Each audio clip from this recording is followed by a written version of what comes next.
This is Afternoons with Simon Beaumont on 6PR, the voice of Perth. 22 minutes to 1 o'clock. I was hoping that at some stage Danny Green would get to swing past the 6PR studios in the afternoon program. He joins us in the studio now. Danny, how are you? Good, thanks, Simon. How are you, mate? Yeah, good, mate. Nice to see you. And Brett Bonetti's with us as well. We want to set a record or two straight. There's been Corbin Middlemass, who we love and respect, has written an article in the paper where Danny Green and Anthony Mundine weren't in the top 20 boxes of all times, and Brett's going to set that record straight today. Danny, how come it takes you only one song to walk out of the change rooms to the ring, but it takes your opponent 4 or 5 songs? Down under's easy to walk out to, isn't it, mate? I just do it right, mate. It was great. You know, every bloke you've talked to and every girl you've talked to since that fight of a few weeks ago has become a boxing expert, haven't they? I think I'm one of them. Oh, yeah. But they're always experts, and there's plenty of experts. The bloke you just said, what's his name? Corbin. Yeah. Apparently he's an expert. I don't think the only gloves he's put on is to prune the roses at his mum's house. But anyway, the walkout song was it was great. It was such a rush. It was such a thrill. It was probably one of my most memorable walkouts. And you were actually looking around and enjoying it. I loved it, mate. I was so I knew it was my last time, and I just knew what I was going to do, and I just was soaking it up. I felt really good. And you were singing. I saw you singing. Yeah, I was singing them out. I was just so stoked. And I've had reports from all these places around the country, from people in pubs, from my friends all over the country, saying that it was unbelievable. The whole pub was singing the song. Even the bar staff were singing the song before. It was just, they said it was one of the best sporting moments they've had, apart from the victory. If they were my fans, they were rapt. Yeah. I was pleased you knew the words. I like that you knew the words. I know them off by heart. My whole family knows it. Everyone knows. It was awesome. We do have I know that you've had this independent look at the fight itself and the punches landed, jabs landed. I know Steve Butler had the story earlier in the week, and we understand all that. So I guess it's good to see it in writing in black and white that what you felt was independently assessed, and you landed a couple, and you were on top for most of it, weren't you? It's kind of. I was so badly concussed in round 1 that I don't really remember much of the fight. And I was concussed with it was a disgraceful foul, and contrary to what these imbeciles are saying, even in the media, you protect yourself at all times. Both hands were pinned. One hand was pinned back, my left arm by Mundine, who was clearly behind me, like literally behind me. The referee had called, let him go 3 times, and had pinned my right arm back behind my other back. So both arms are pinned back, and his left arm is on my chest.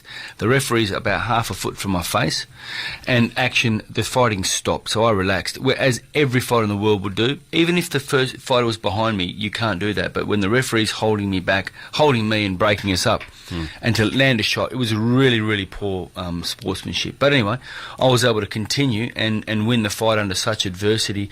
It was one of my most fulfilling victories. There's a big what if, the punch, no doubt about it, mate. Stay there, Brett. I will get to you. No worries. How physically hard and taxing was it? You looked like you were gone, and I know you pride yourself on your fitness. You talked about the pain you went through in the lead up. How physically hard was it? How was the heart rate? Look, all you got to do is ask a boxing expert, not these bums that write in the paper, like this Corbin guy. So, and that's the bum I'm referring to him, not anyone else in particular at all. Ask a boxing expert, or ask a boxer, or ask a fighter, or ask an athlete who's been literally knocked unconscious, and ask them to go and fight or do the rest of their game, their match, whatever it is, but in particular fight another person who's trying to knock you unconscious and literally has from behind without you seeing it. Try doing that for 29 minutes and whatever it is, nearly the whole fight, concussed severely. It's not been done many times before. Yeah. And to do it, I'm very, very proud to have done it and to continue fighting. Because if that fight was stopped, and disqualification, it's been spoken about many, many times. Anywhere in the world, it probably would have been a disqualification. If the fight had been stopped and I wasn't I wasn't able to dig deep and show fortitude and go, no, I want to fight, and I was basically yelling at the ref, this is going. There would have been riots around the country. No doubt in my mind there was riots. There would have been fights breaking out across every pub because people by that time of night were drunk, hyped up, and to see that foul, I showed people the foul on my phone. I got a very good shot of it. People go, oh, and they're disgusted. They're like, wow. So if the fight had ended that way, the riot in the venue would have been out of control. But pubs and clubs around the country would have been bizarre, mate. It would have been horrible. So I'm just proud to have stopped that. Yeah, it was amazing to watch, and I think everyone felt the same. Where I was watching, everyone felt the same about the punch. What have you done since? You've been for a run, or have you done the exercise since? I've trained a couple of times. Have you? Yeah, been down to the gym in Joondalup, Warwick, the Green How does Zone. it feel knowing it's not for something, but it's just for Feels health great. and fitness? It's a way of life for me, mate. It's a way of life for me, and it's what I do. It's what I always want to do, and it's my friends, my family, we're all involved in it. So you're not going to get fat? Absolutely. Don't want to get unfit. I absolutely don't want to, lose the hard work, the results from the hard work I've put in for 30 years. So I just want, I want to feel strong and healthy. You're a rude dog anyway, aren't you? That's your thing. Brett Bonetti, we need to take a break for a few minutes. We'll come back and we'll talk to Brett about this top 20 boxers of all time. Stay with us, Danny Green and Brett Bonetti in the studio. It's 12 minutes to 1 o'clock. This is the afternoon program. Danny Green's with us, and we're going to get Danny to just sit there just for a second and listen to Brett Bonetti, which might not be that easy to do, Daddy. I wish you luck. Oh, it's better than listening to me, mate. Now, Brett, I used to work with Corbin Middlemass years and years ago for the national broadcaster. Now, he has written a story in the Sunday Times, listed the top 20 fighters of all time, and it didn't include this fella here, the Green Machine, or Anthony Mundine. You've rewritten the list with some notable changes, and you've included this bloke and Mundine and a couple of other guys. Why did you? And you had some help too, didn't you? You had Lucas Brown and the Hulk helped you with this as well. Yes, look, after this article came out, I didn't see it to start off with, and I got several calls from my boxing buddies around town, and then I had a look at this list. Now, the simple thing, the main point is that you can't have a top 20 list of Australian boxing of all time without including Danny Green or Anthony Mundine. A simple case. I mean, the man to my right here has been involved in 3 of the biggest Australian boxing events of all time. Anthony Mundine, both their fights, and also bought one of the best Hall of Fame boxers of all time, and Roy Jones Jr. knocked him out in 1 round. And remember, Roy Jones Jr. has fought the best of the best. He also went 10 rounds with who was considered the best pound-for-pound boxer at the time, in Bernard Hopkins. Yep. So, and again, this guy knocked him out in 1 round. All right, so Corbin may have got it wrong. We agree on Lionel Rose, Les Darcy, Jeff Fenech, Costa, a lot of these fellas, Johnny Famishon, all these guys that are in there, Jeff Harding. But you have put Danny and Anthony in there. Why Anthony Mundine? And look, as a relatively new boxing fan, I'm an expert now, Danny. Why have you put him in there as well? Well, I'm more of an expert at the new school. So that's why I needed a bit of help, and it was more of a panel with, again, the great Adam Wills, who's a great trainer, boxing brain, lives and breathes boxing. So I sourced him out. I sourced Lucas Brown out, being a boxer, and Soa, who's a former UFC fighter, also loves his boxing. So I'm more of a new school. Now, Danny Green, 4-time world champion, and one of the things that really irked me in that article by Corbin, and it first said that didn't win any belts of note. The WBA, Danny took that belt from Stipe Drews, who was a champion at the time. Now, WBA light heavyweight is a major belt. That's the stars. He also was a WBC super middleweight interim champion as well. And at the time, the head of that organisation considered Danny as the champion because of what he did to Bayer in the first fight, which was he was robbed in. I'd have to go back to that. That still works me to this day.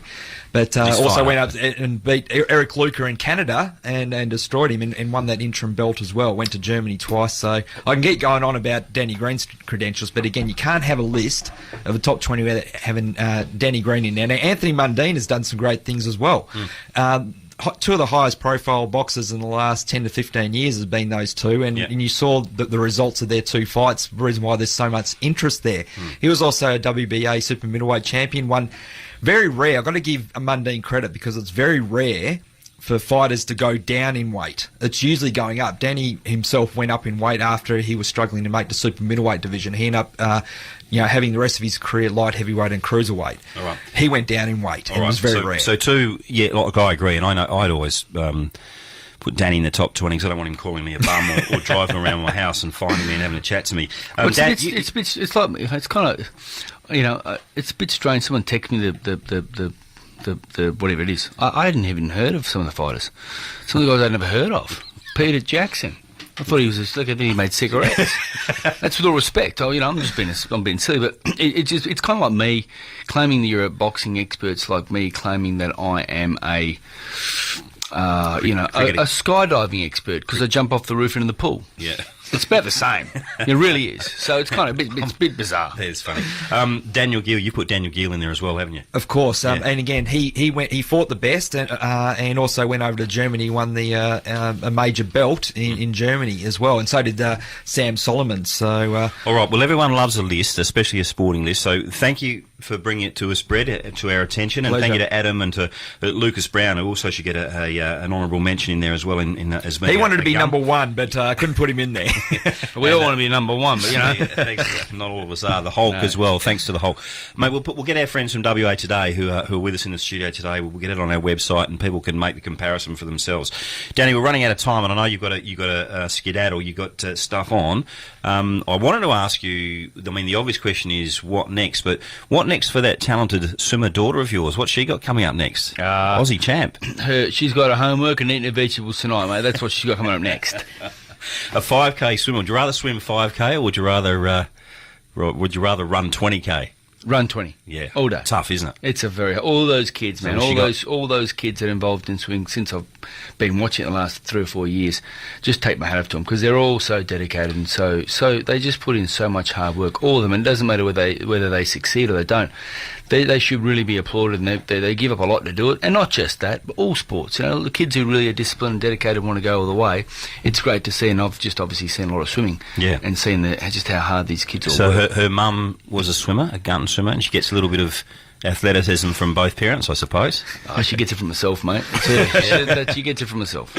Well said. I was waiting for it. What's next? I'm you got to go home and do a few things and But you're just thinking 3 hours ahead, aren't you? yeah, trying to, mate. I'm not. I don't want to think too far ahead. Yeah, no, you deserve it. Just want to enjoy the victory, mate. I want to thank everyone out there for the incredible support and well wishes. Excuse me, that I've had for this fight in particular, for all my career. It's been very, very enjoyable. Is not even close to a word that does it justice. So just want to say thank you to everyone. Thanks for singing the song and walking out and giving us some good memories as well. Thanks, legend. Good on you. Danny Green and Brett Bonetti setting the record straight here today. So Danny leaves us. I reckon Danny will pop up somewhere. He'll be around in community life. He loves this place and he loves his town. He's got a bit to offer us all still, I reckon. So we'll see Danny Green around the place. Who knows where. And Brett Bonetti, thank you, mate. We'll get that up on watoday.com.au, the top 20 pugilists in Australian boxing history. 5-1. Stay with us.